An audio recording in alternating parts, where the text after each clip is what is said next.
Hello and welcome to Building Organizational Resilience in Turbulent Times.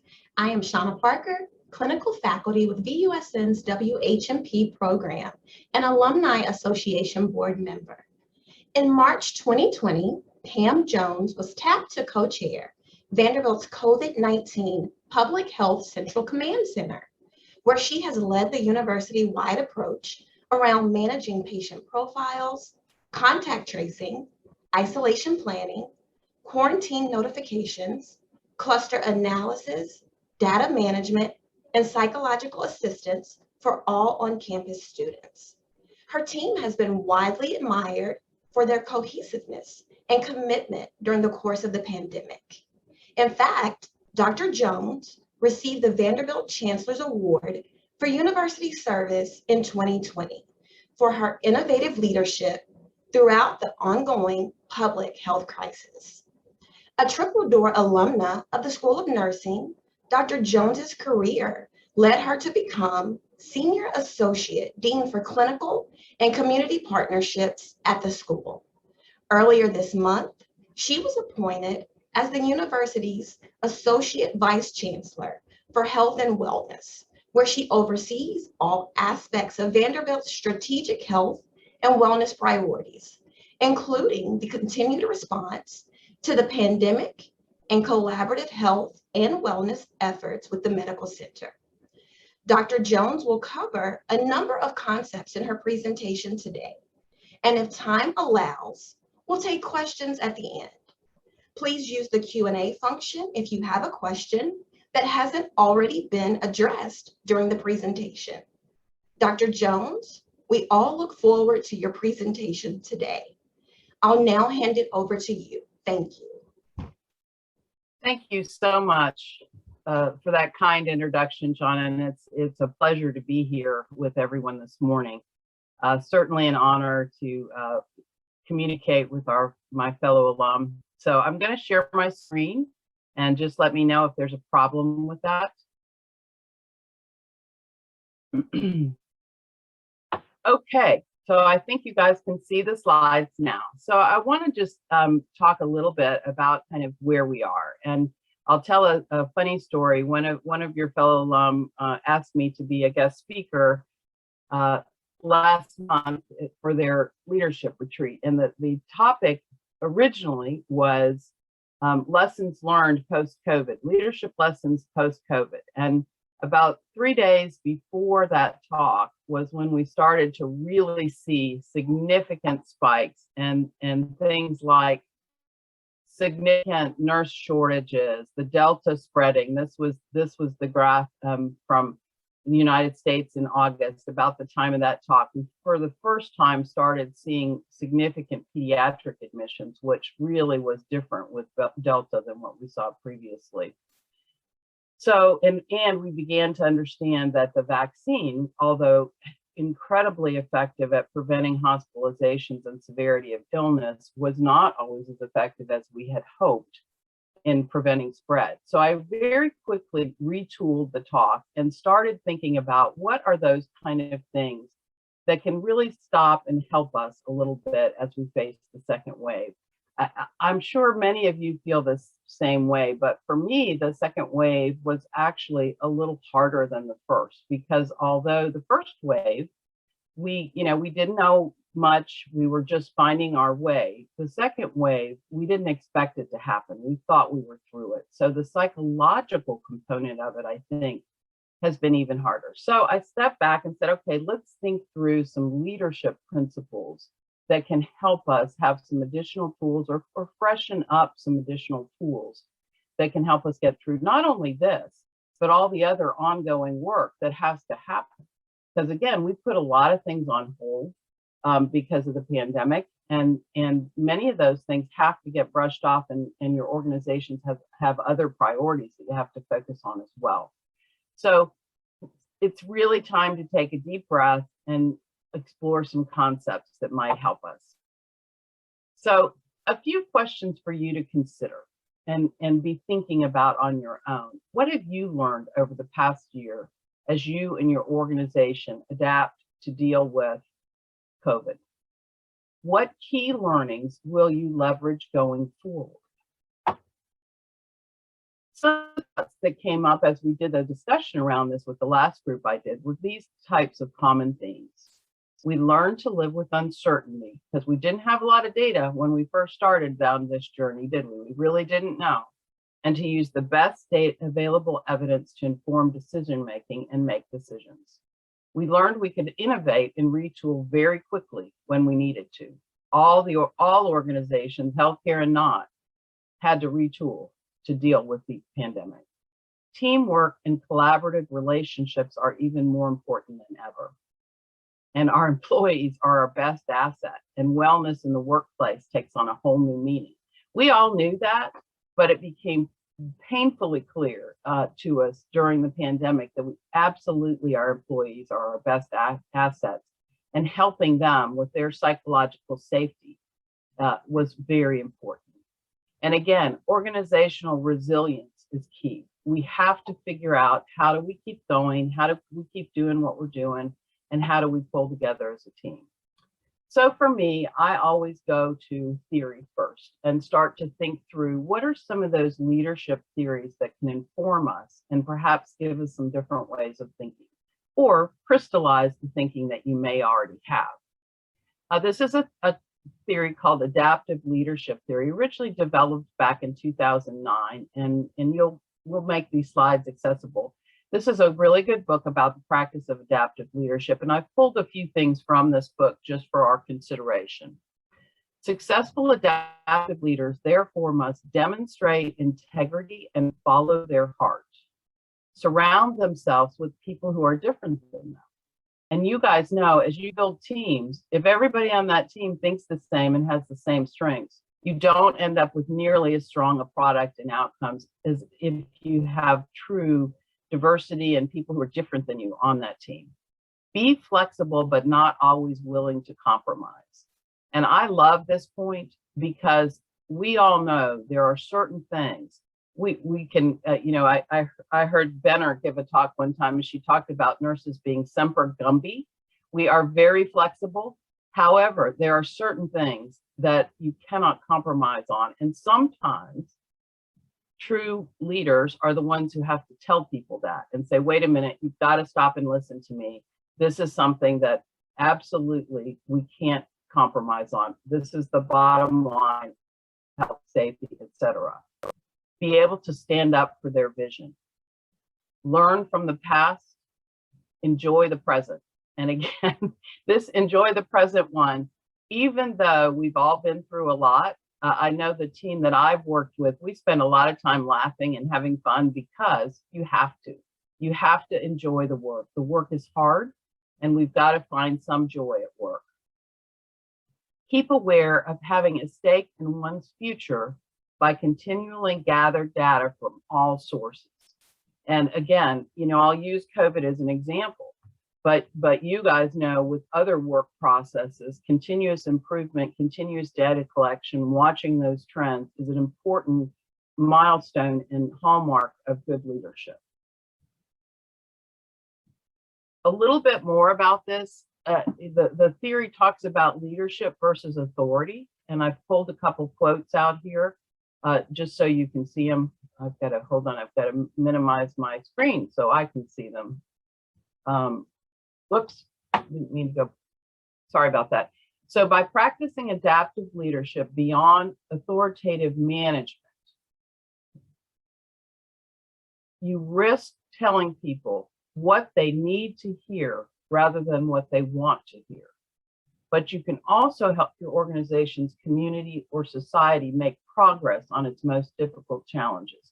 Again, this goes to the point of really being a leader versus just authoritarian management. A manager follows routine practices, and it's all about processes and protocols and ways of doing business. But leaders assert their own leadership ability and often do things sort of on the edge that may or may not resonate well with people, but you have to be able to have those hard conversations. Another concept with this is the concept of living in a disequilibrium. And part of why I pulled this particular theory out is we have been living with disequilibrium. And I like to just call it that and think about it that way, because there are other times in your organizations, perhaps you have another major change management that has to take place. Organizations are in disequilibrium when those kind of changes happen. And leaders have to find a way to live with that disequilibrium. You have to help people navigate through the period of disturbance and shift through what is essential and what is expendable. When you are practicing adaptive leadership, distinctive skills and insights are necessary to deal with this swirling mass of energies. You need to be able to do two things: manage yourself and the environment, and help people tolerate the discomfort of what they are experiencing. And really, some of you have heard me talk before about emotional intelligence. I think emotional intelligence is absolutely one of the most important things for leaders. This is all about having enough emotional intelligence to understand what people around you are feeling and finding ways to message that helps them live again with the discomfort they're experiencing. And then also about managing yourself and knowing yourself. So somebody asked in a question before the presentation about how do you keep other changes going in your organization? And I like this thought around that, to this concept of finding what is essential and what is expendable. And you should ask yourself, those other changes that you want to keep going, are they essential? Because sometimes we get locked into, I've got to do this, and it may or may not be essential. So when you take it forward to your teams, they're going to say, why are you spending time doing that? That's crazy. So be sure it's essential first and not expendable. If it's essential, then you use the same principles that you used for managing COVID to manage those change processes. And hopefully this talk will be helpful in terms of that as well. So 3 things: observing, interpreting, and intervening. And this is very much like the nursing process that we all learned. I mean, you surveil the environment and the patterns around you. You interpret what you're observing. You designate, you design those interventions based on the observations. And then you repeatedly refine those observations, interpretations, and interventions. It's really the continuous improvement cycle that you all are probably quite familiar and quite expert at. All of these things tie together for sure. So there are a couple other important concepts out of this theory. Experiment and take smart risks smartly. I love that quote, smart risks smartly, because you have to take some risks, but you do them with intention. It's not risky behavior. You take those risks with intention, and again, with clear process improvement and all those other evidence-based leadership tools that you have as you manage that. Managing ambiguity requires courage, tenacity, and an experimental mindset. You try things out, see what happens, and make changes accordingly. And I can tell you, we all have done that over the past 18 months. We put something out there, we rapidly assess, is it working, and rapidly course correct if it's not. We watch that data as it develops, whether that data is case counts in your community, whether that data is how many hospital beds are full, what your clinics are seeing, what's the positivity rate. All of those things come together to help inform what we do, not to mention the emerging evidence that specifically that's being published about, things as they happen. Engage above and below the neck. I love this quote too. It's a convergence of multiple intelligence, as I said, intellectual, emotional, spiritual, and physical. We've all had to bring all of those, all the best of all of those parts of us together to get through and to help our organizations get through this. You must connect to values, beliefs, and anxieties of the people you are trying to move. Again, it's about really understanding, being fully engaged with what's going on around you, and then connecting to purpose. For most of us, that's what's gotten us through. What got us through bringing students back to campus was our purpose was, we believe we are a residential community, and it was essential to get our students back. And so we were there weren't a lot of schools didn't go back last year, but we were committed to that, and that was always at the forefront. And whatever we had to do to put the resources around it to make that happen, we did, including spending a whole lot of money on testing and tracing and everything else that we did. And I know each and every one of you has had to connect to your purpose within your organizations, particularly when it's really tough times and you've got providers and nurses and other caregivers who are pretty burned out at this point in time, trying to connect them back to that purpose. And frankly, it's part of what's been so hard, in my opinion, is that the first go round, we didn't have a vaccine. And we knew we just had to do what we had to do because people were going to die. This go round, there's that additional emotional burden for caregivers about the fact that it's predominantly unvaccinated individuals who are having the most severe illness. And there's a little piece of all of us that kind of is having to grapple with that in our own way about how do we cope with that. And I know for many at the bedside, that is a significant issue. So again, let me just summarize the key concepts: flexibility, adaptability, continuous observation of data, getting comfort with ambiguity, and there are no perfect answers. And most of us do not like that. We know a lot because we're all well trained and educated because we're Vandy alums. So we know a lot and we're used to having an answer, and we're used to being able to give people a concrete answer about things. And there's a whole lot of things we said, we don't know. We're going to do the best we can. Here's the data we have currently. We're going to make informed decisions and again, take a few risks. Swift actions and the courage to act. So I hope those things are helpful for you as you just start to think about how do you again, crystallize your thinking about the types of leadership that is required to create resilience and create effectiveness in really turbulent times for your organizations. So let's talk about resilience specifically in leadership. Resilience in leadership, I love this quote: do not pray for an easy life, pray for the strength to endure a difficult one. And you know, that feels odd to say, but I really liked that quote for sure. And again, this is a wonderful article that's published out there, and you might want to go take and read it and get some things from it, but I've pulled some concepts for you. Resilience is the capacity to not only endure great challenges, to get stronger in the midst of them. So again, not just to get by, but to use your own growth and development throughout that time to actually get stronger. And that's what we want our organizations to do. And I really think many organizations have gotten much stronger throughout this because they've learned things, and it forced us all to pull together as a team. And this was a Harvard business professor who said it. This is such an extraordinarily important capacity because we live in a world that's one nonstop crisis, one calamity, one emergency, one unexpected, often difficult surprise after another, like waves breaking on the shore. And Andrea George, who's my partner in the command center, who's a PhD engineer, she was a fantastic partner for me as we've worked together over the last year. Every day it's like, well, it's always something, isn't it? And that's been true for all of us in healthcare, all our careers, but it really has been something throughout this pandemic. There are 4 ways that this author suggests to build leadership resilience. Reflect and assess. And again, I'm a big believer in sort of the team steps process and using concepts like debriefs, planning forward.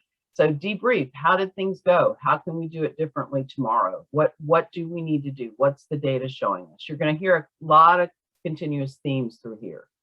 Strive to continually learn and grow. And we've all had to do that. You know, I thought I had seen a lot throughout my career, but this was all new. And I ended up studying things. I had taken epidemiology, but I ended up relearning a lot to be able to understand the evidence around me, understand those trends. So all of us have had to continuously learn. And we know that as good leaders, we do that all the time. Be purpose-driven and cultivate relationships. Teamwork is crucial during turbulent times. Relationships are crucial always in our organizations, but even more so when people are under stress and pressure. Being able to genuinely connect with one another and work together is so important. 5 key principles of resilient leadership, and this is another good source for you. It's out of a YouTube from a leader at Deloitte. And the first one is to design from the heart and the head. You heard that a little bit earlier. You have to use both your intellect and your emotional intelligence to connect with the people around you and where they are. Put the mission first. What is critical now? Same conversation we had earlier. Aim for speed over elegance. Perfection is the enemy of good. And again, when you are in a resilient organization, you've got to quickly make decisions, course correct, and move forward. Own the narrative. You don't have all the information, but be transparent and leverage trust. Trust with your followers and trust with your peers and your colleagues and the people you work with. You really can't get very far without trust. I tell people as a leader, if your followers don't trust you, you turn around and there's nobody behind you following you. So you've got to be sure that you're genuine. And when you don't know, say, I don't know, but I'll see what I can find out. And we're going to figure this out together rather than, not showing your own vulnerability. And then embracing the long view. That feels pretty hard to do for many of us, but we've got to embrace the long view. We will get through this, and we need to keep the organizations intact and the people around us intact so that we can face the next challenge that we're going to face. Hopefully it won't be a pandemic, but there will be some other challenge. My particular worry is sort of a wave of, we already know that we have a wave of issues related to behavioral health hitting us post-COVID. They're post-COVID, I guess.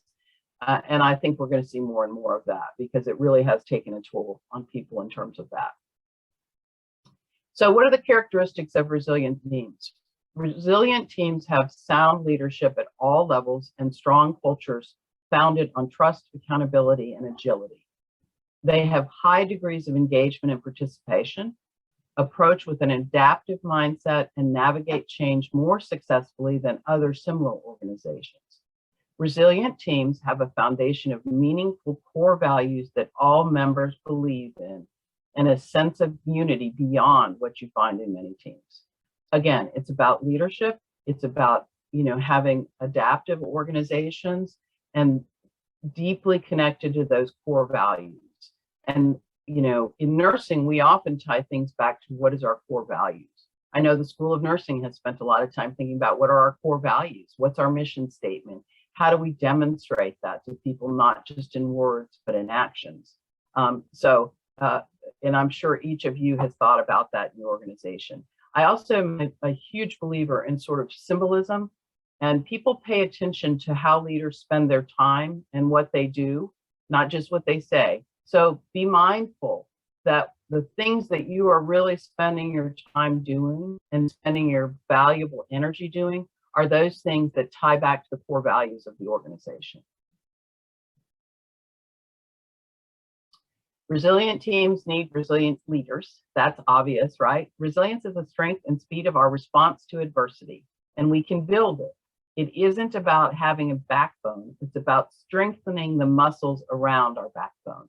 So again, the more we go through, the more we learn, the more resilient we can get, even though it feels like, at some point you might just get beat down. But, if you're doing it right and you're using your own resiliency, you start to strengthen the muscles around our backbone. And I loved this particular quote from the Facebook COO. Resilient leaders tend to maintain emotional equilibrium and their composure under stress. Some days that's easier to do than others. When upset, you do not agitate others by spreading tension and anxiety. It's really not helpful as a leader to do that with your teams. And that doesn't mean that you don't say to people, this is really hard and I'm frankly a little tired, but we're going to get through. You can be vulnerable, you can be yourself, but you don't want to get everybody panicked around you, even if you are feeling a little panicked yourself. Tolerate ambiguity and uncertainty and adapt readily to new situations. Handle mistakes and setbacks with poise and grace. And that's sometimes hard for all of us because most of us are perfectionists. That's why we do what we do. That's why we went to Vanderbilt. We're high achievers. And being able to say, you know what, I really made a bad call on this one, and let's do it differently. And being able to help your team see that you can admit your mistakes. You can admit that you've done something, you know, you made the best decision you can, but you know, you could at the time, but it wasn't the best one. Put stressful experiences into perspective and do not dwell on them. I have practiced a lot of, you know, letting it go, because there are things that, you know, I would have done something differently if perhaps somebody didn't listen to me about the way I thought it should be done. And it created a lot of internal stress for me, but you have to let those things go and not dwell on them. Otherwise, you can just get yourself into a sort of a cycle of negative thinking, and you've got to stay positive around these things. Invest in your own physical and psychological health. We've all had to practice that. And physically, I've sat in this chair more over the past year than I am happy about. But again, you've got to just take care of yourself as much as you can in difficult circumstances. Communicate confidence and steadiness during difficult times. People want a leader who is confident and projects that they know what they're doing and that they can help move the organization forward and create positive outcomes. Have the support necessary to cope with emotional overload. Whatever your support systems are, get them in place and use them. Whether that's a very trusted colleague that you can just sit down with and say, you know what, I'm really struggling here, help me think this through. Whether that is a family member, whether that is, you know, a counselor, whatever it is you need, have that person that you can actually talk to and not be on stage, if you will. So how do you know if you're a resilient leader? And I love these questions that this site had. Here's some questions to ask yourself to see. Are you exhausted when faced with setbacks and find it hard to keep trying? Are you unable to sustain your energy long enough to bounce back after adversity? Are you unable to adapt well to change? Are you unable to maintain a positive attitude when faced with conflict? Are you unable to find solutions to problems when faced with ambiguity? And are you unable to maintain a growth mindset during difficult times? Are you unable to be coached? So think about these questions a little bit and yourself. And I don't know about you guys, but there have been a few times over the past year that I would have said yes to at least one of these questions. And, you know, each and every one of us, times we just don't want to have to make another decision. We are tired and we aren't really open to coaching right now. Thank you very much. I feel like I'm doing the best I can. The last thing I want to hear is how I could have, should have, would have done it differently. But this author suggests, and I think it's really helpful, just pick one or two of these things to work on and work on it. If it's coaching, I'll give you a few examples. If it's coaching that's your problem, again, find a good mentor or a good peer colleague that you really trust, that you can say, okay, I didn't feel like that meeting went very well. I didn't feel like people heard what I was trying to say. Do you have suggestions about how I should do it differently? Open yourself up to that kind of coaching if that's in a trusted environment, because there's not just everybody you want to do that with. Some people aren't necessarily well intended when they give you feedback. So find a trusted person. If you're exhausted, you know, work on that. You're just too exhausted. Then figure out how do you regain some of your own personal energy. So again, everybody has something to work on. So just pick something and do it. I love the simplicity of what this author suggests. Choosing to improve even one or two of these keys to becoming a real resilient leader will help you be able to more effectively support yourself and others during times of adversity, as well as maintaining important relationships even when it's difficult. Again, we can't be perfect, but we can all be thoughtful about what your weaknesses are, be attentive to how you might improve them, and then assess how you're doing and get some feedback about whether you've moved where you want to move with that particular area you're working on. So to summarize, and I've been talking a lot, I'm going to take one sip of water really quickly here. So to summarize, resilient leaders communicate powerfully.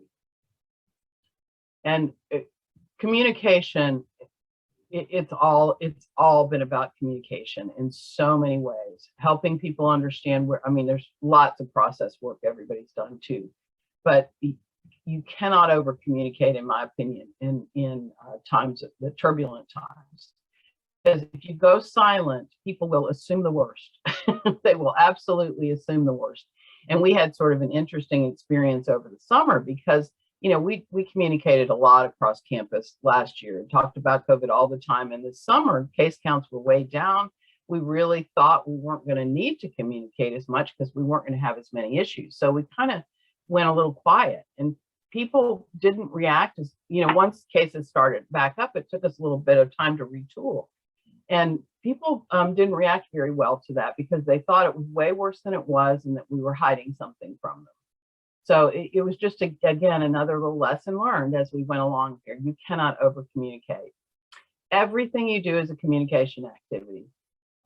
Remember what I said, people watch what you do, people listen to what you say, people watch your body language. So it's all communication in some form. Our capacity to communicate is finite. So use your energies carefully in the communication spectrum. Communicate things in a way that have high impact. Look at your data about how you're communicating. So if you're sending out emails, for example, what's the open rate on those emails? Are people actually reading them? Do you have multiple ways of communicating? Do you also do little quick YouTube blurbs that people can watch? Because people listen and learn in different ways. Leadership is about relationships and leveraging those relationships while you're communicating. Leveraging the relationships. Is there some person that your staff relate to better than others? And pull those people into your communication circle as well. Enduring leadership success requires trust. And people know they can trust you because of what you communicate and how you communicate it to them. Resilient leaders build positive relationships, develop other leaders. And this has been, one of the fun parts about COVID has been, there have been a lot of fun parts. One is watching who grows and develops as a leader and ends up stepping into a broader leadership role based on how well they did in COVID. And I've seen multiple nurse leaders who have taken on whole new challenges. I'm one of them, by the way, that's taken on a whole new challenge with my new role. Based on COVID. So, you know, that's been really fun. And the greatest joy I get at this point in my career is actually helping mentor and develop leaders and healthcare leaders and other leaders for the future. Because that's the lasting legacy for me at this point. Resilient leaders are coachable. We talked about this already. Bold risk takers.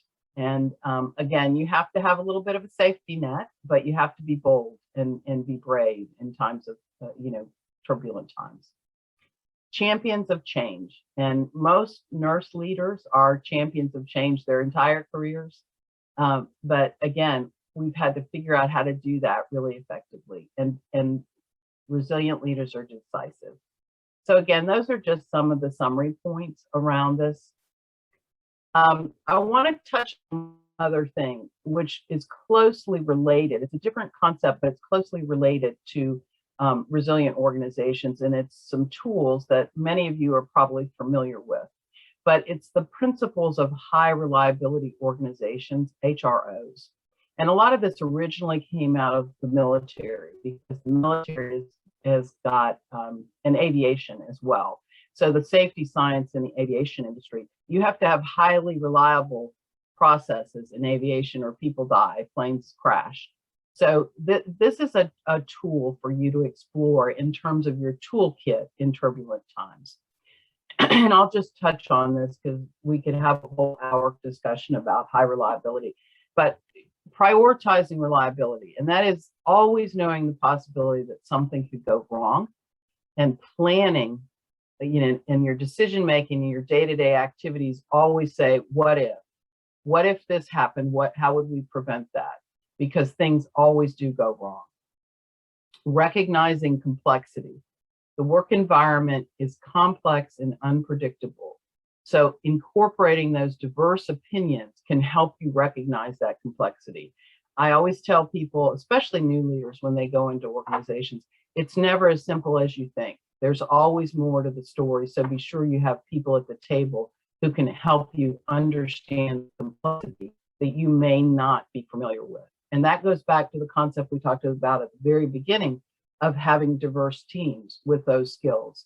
It also goes back to the core principles of performance improvement in lean, where you go to the bedside in the healthcare environment. You go to the frontline workers and have them tell you what the processes are. Don't assume you know.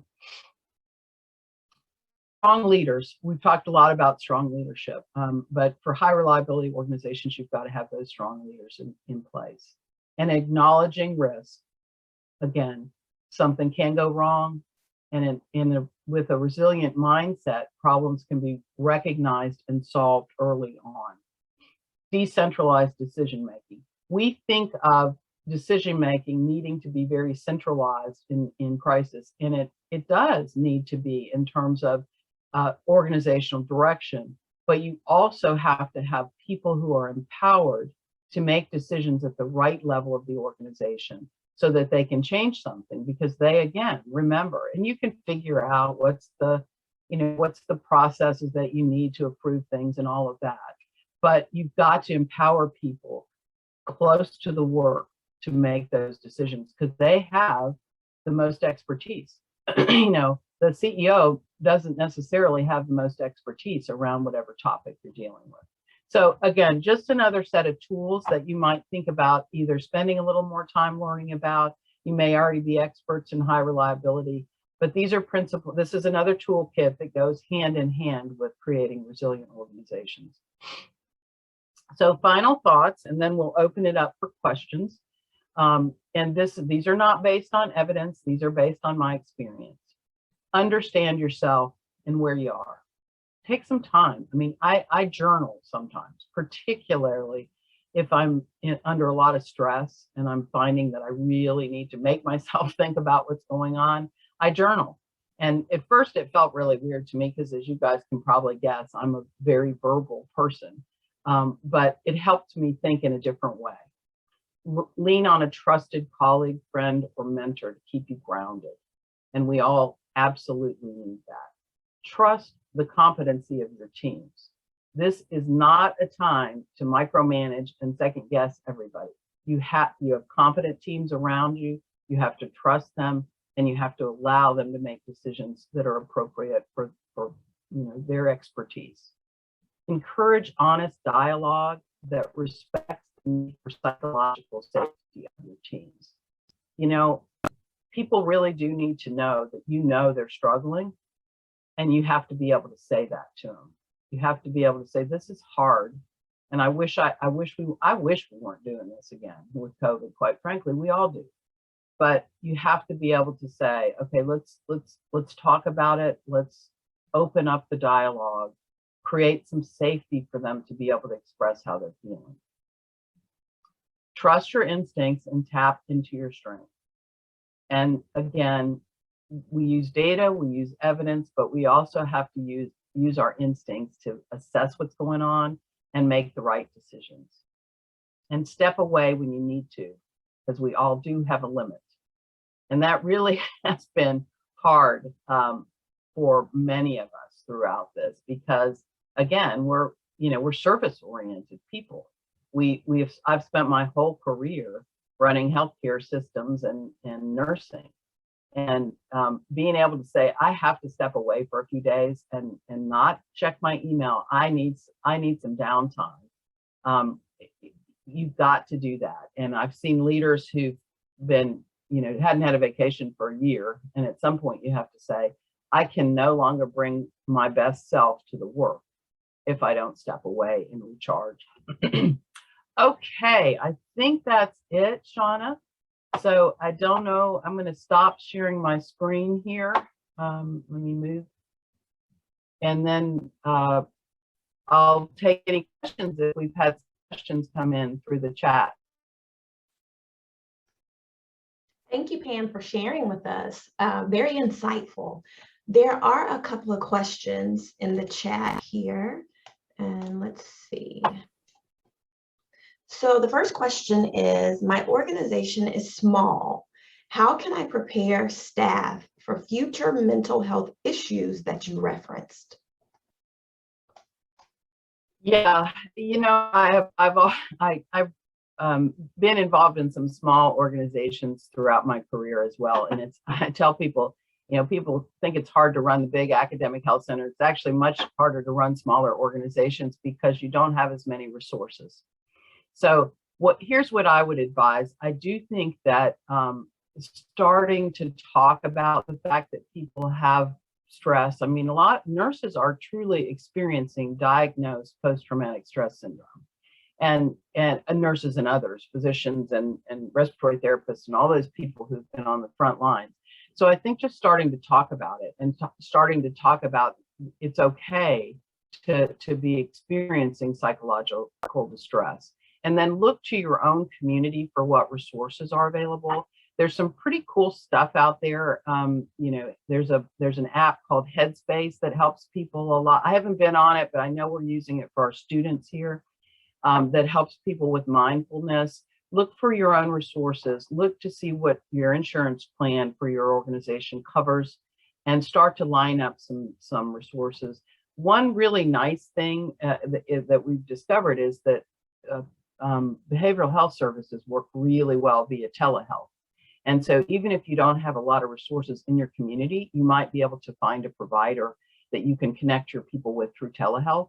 So that's just some thoughts about that. Thank you.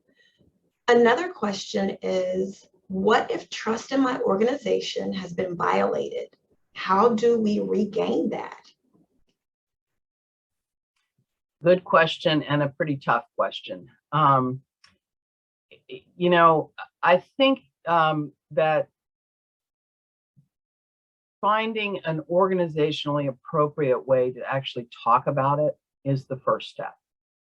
And, you know, some things are pretty hard to talk about. But, you know, if you think through early on, when, first of all, it was like, nurses don't need to wear masks. And then it's like, no, you do need to wear masks, but surgical masks are good. And, you know, then it was like, you better have an N95 on or a PAPR on because, you know, we really need to protect you. So those and that nobody intended to violate trust with that, but we were all kind of going, no, wait a minute. and we've all watched the CDC change their mind on issues too. So in some ways, trust in the entire system has been eroded throughout this. So I think you've got to assess your own organization. Where can you safely start having those discussions? And then how can people begin to do things that are demonstrative of their commitment to their followers and therefore really help build trust? It takes a long time to regain trust. And you know, I always tell people, I never say never. I will never stand up in front of a group and say, we will never have a layoff or we will never do this, because you don't know. I mean, what I say is, at this time, there's no indication that we're going to do that, which is a very different message than, you know, I'm quite familiar with the CEO one time who stood up and said that, and a year later, there was a financial crisis and there were job eliminations. So get with your leaders that you can trust and start thinking through how you can begin to put a plan in place. But that's one of the hardest things to tackle, frankly, once trust has been eroded.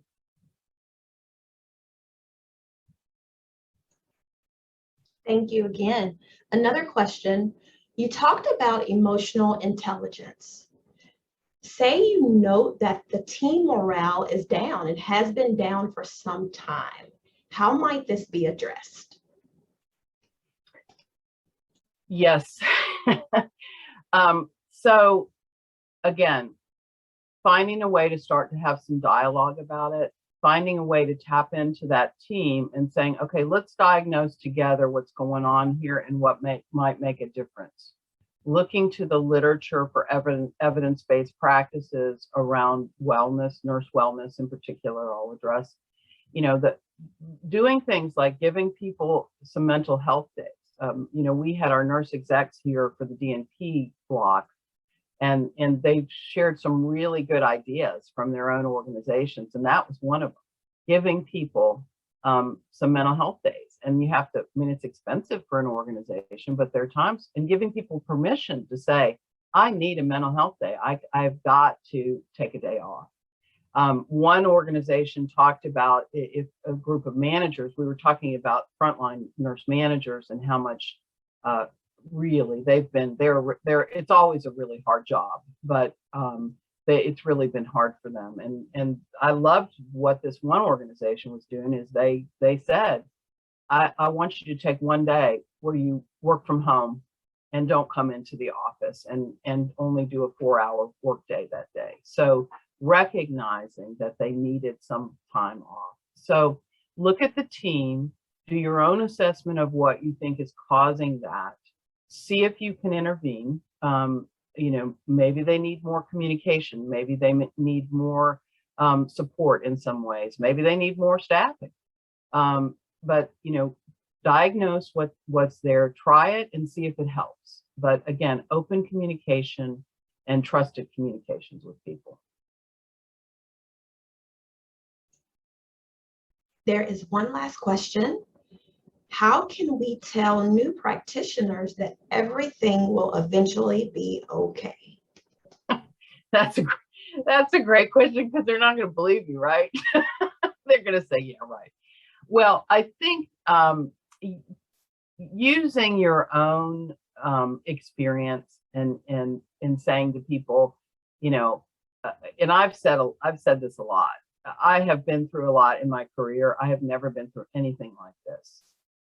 But being able to say to people, that this is a unique circumstance, and don't and use your own genuineness and your own credibility when you do that, and say, we're going to get through this, and frankly, we're going to learn from it. But it's awfully hard. I've been working with a number of new NPs over the past year, both through contact tracing and other areas, and the practices that I have run at the medical center. And they're discouraged. They're really discouraged because they're like, this is not what I signed up for.